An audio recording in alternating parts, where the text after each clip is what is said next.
오늘의 말씀 사사기 10장 1절부터 9절 말씀.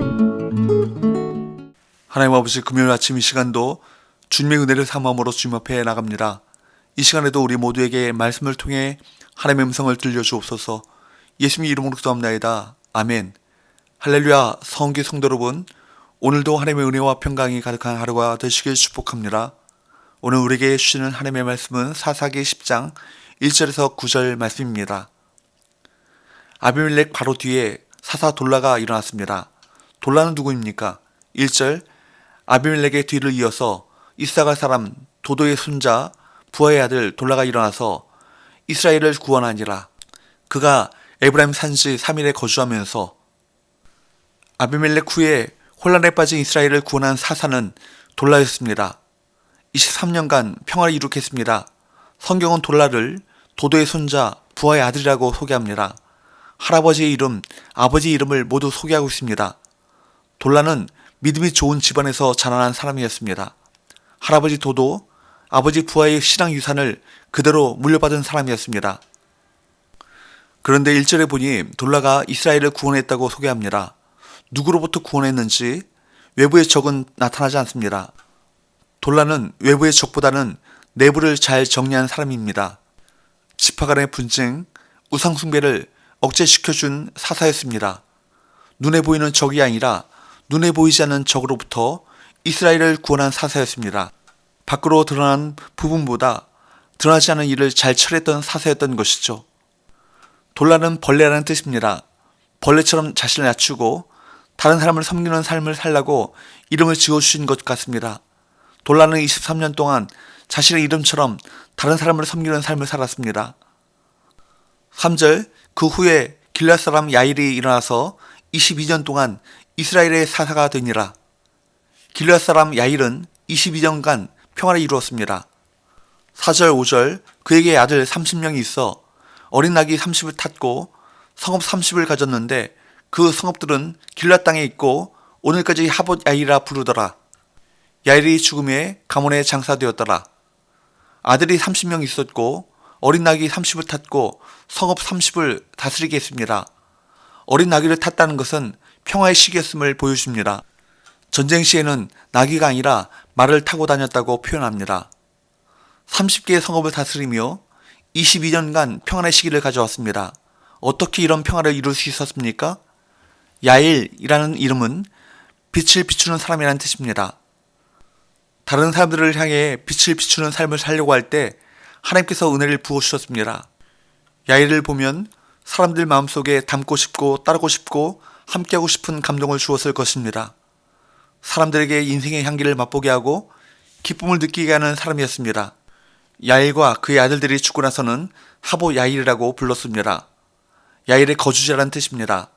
야일과 그의 아들들을 추모하는 마음으로 이렇게 이름을 붙인 것입니다.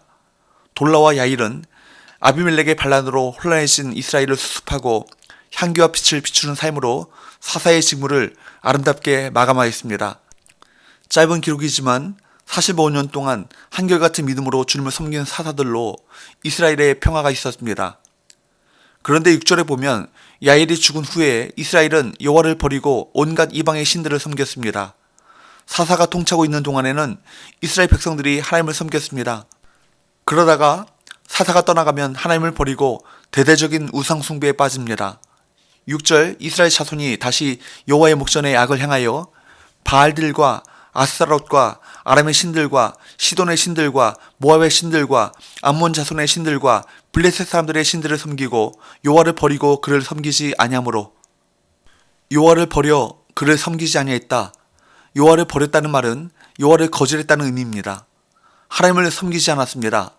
이런 표현은 10절, 13절, 16절에도 반복됩니다.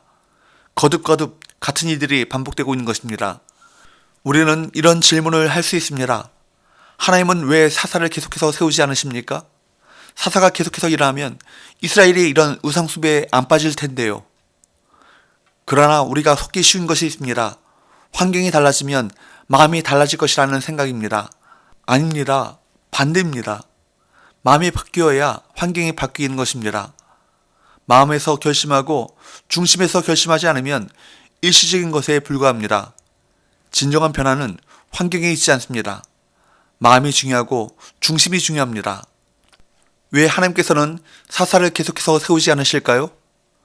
하나님께서 진정한 사사이시기 때문입니다. 하나님께서 진정한 왕이시기 때문입니다. 인간 사사를 계속해서 세우는 것보다 더 중요한 것은 진정한 사사이신 하나님을 인정하는 마음입니다. 하나님을 향한 마음을 가지고 인간 사사를 바라보아야 합니다. 하나님을 사랑하고 하나님을 인정하는 마음이 우선인 것입니다. 이스라엘은 진정한 왕이신 하나님, 진정한 사사이신 하나님을 보지 않고 눈에 보이는 사사만 의지하려는 마음을 가졌습니다. 눈에 보이는 사사에게만 이끌리고 눈에 보이지 않는 하나님을 보려는 마음을 가지지 않았습니다. 이스라엘의 이러한 태도가 바뀌지 않으면 사사가 아무리 일어나도 달라진 것은 없었습니다. 그들의 중심이 바뀌고 마음이 바뀌지 않으면 사사는 언제나 일시적인 구원에 불과했습니다. 자신들이 진심으로 누구를 의지하고 누구를 붙잡아야 할지를 결심해야 했던 것입니다. 이에 어떤 일이 벌어집니까? 7절 8절 여호와께서 이스라엘에게 진노하사 블레셋 사람들의 손과 암몬 자손의 손에 그들을 파심해 그 해에 그들이 요단강 저쪽 길앗에 있는 아모리 족속의 땅에 있는 모든 이스라엘 자손을 쳤으며 18해 동안 억압하였더라. 여호와의 진노가 이스라엘 자손들을 향해 타올랐고 그래서 그들을 블레셋 사람의 손과 암몬 자손의 손에 파쳤습니다.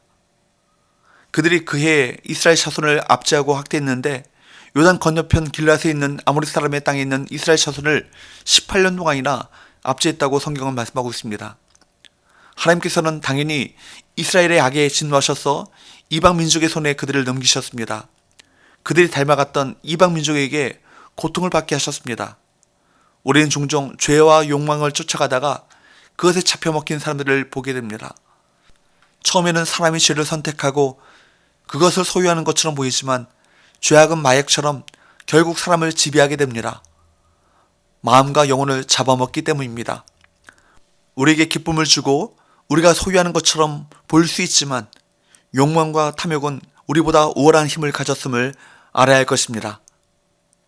9절 암몬 자손이 또 요단을 건너서 유다와 베냐민과 에브라임 족속과 싸움으로 이스라엘의 곤고가 심하였더라. 이방 민족들에 의해 이스라엘은 심각한 고통을 받았습니다. 그 고통은 블레셋과 암몬과 아모리 족속 때문이라고 여겨졌을 것입니다. 하지만 성경은 분명히 그 이유를 뭐라고 말씀하고 있습니까? 여호와께서 진노하사. 성경은 그렇게 알려줍니다. 우리가 범하는 가장 치명적인 실수는 하나님과 세상을 분리하려는 태도인 것입니다. 하나님은 만물 가운데 계시고 모든 것을 주관하십니다. 우리가 어떤 시간, 장소, 행동 혹은 감정을 하나님과 상관없이 독단적으로 생각하고 결정한다면 하나님은 곧 우리에게 진노하실 것입니다. 우리는 겉으로 보이는 모습에 따라 모든 것을 판단합니다. 하지만 정말 중요한 것은 우리가 볼 수 없는 우리 마음에서 일어나고 있습니다. 우리 마음이 조금씩 하나님 아닌 것에 자리를 내어준다면 우리에게 세속적 즐거움을 주던 것들이 결국 걷잡을 수 없이 우리를 지배할 것입니다. 기도합시다.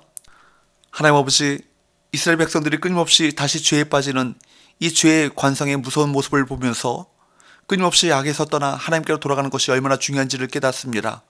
우리 마음의 중심이 언제나 주님을 향하게 하시고 하나님만을 의지하며 살아가게 하여 주옵소서. 예수님 이름으로 기도합나이다. 아멘.